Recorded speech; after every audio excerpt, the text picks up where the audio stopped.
If you're in these higher income years and then you're in a year where it's like, do I do a conversion? Do I do it this year? I'm in a high income year. Like, what's the mindset there? Yeah, I think there are, certainly when we work with our clients, we're always on the lookout for, are there circumstances in this client's life that would suggest that this might be a good year to do a Roth conversion? Mm-hmm. Pretty much the biggest thing I'm looking for is this an unusually low income year for them? Right. And I regularly have one or two clients who are in a sort of anomalously low income and therefore low tax rate year. They've taken a sabbatical. They got laid off and had a really hard time finding a job, a second job. They've gone back to school. They're not earning. They're in fact spending lots of money. Mm-hmm.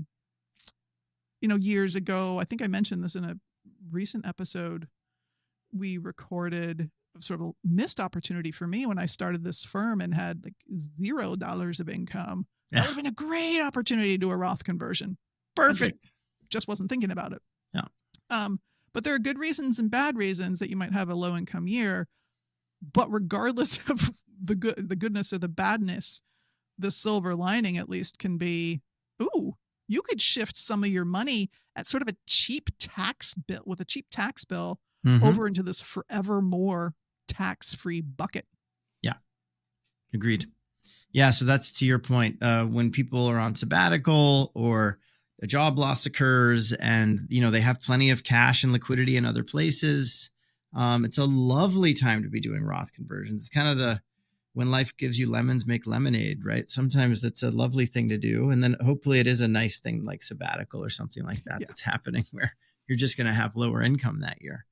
But yeah, absolutely. Those are common places we see Roth conversions. The other would be when people are retired, but they have not yet turned on things like Social Security, or if they had a pension, other things. So they're probably living off of taxable investments, money that's in a brokerage account. And you have the ability to choose to manage your tax rate. And you're looking at, how do I float myself up to the higher ends of these specific tax rates in the hopes that it lowers my overall tax bill throughout my lifetime. Yes. If you happen to ever work with a retirement financial planner, you will almost certainly see like the classic graph that shows you your tax rate associated with your income without Roth conversions. And then there's this sort of hole in the middle of the graph, and the x-axis is like your age. There's this hole from age like 65 to 70. You've retired, you stopped earning income. Yep. But you haven't claimed Social Security yet, so you have no income, and you can fill up that hole with income from Roth conversions. I just sort of chuckle that it's the same damn graph that I have seen 1,000 times. I mean, it's a good illustration. It explains the opportunity, which is cool, but it's not. It's like everyone's doing it now, so you're not unique if you're doing that and you're listening. No, totally. The thing you want to be careful of if you are of an age where you're still working, which maybe there's someone on here who's still working and collecting Social Security, and you took that time off. There's this issue. I call it the middle finger, because basically Social Security doesn't get taxed like dollar for dollar automatically. It comes into our tax brackets.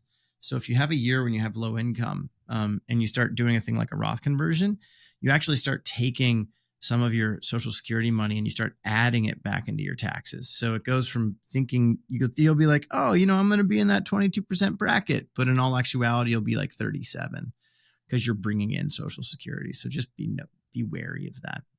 You're a rare person listening to this podcast, but I have to tell you anyway. Right.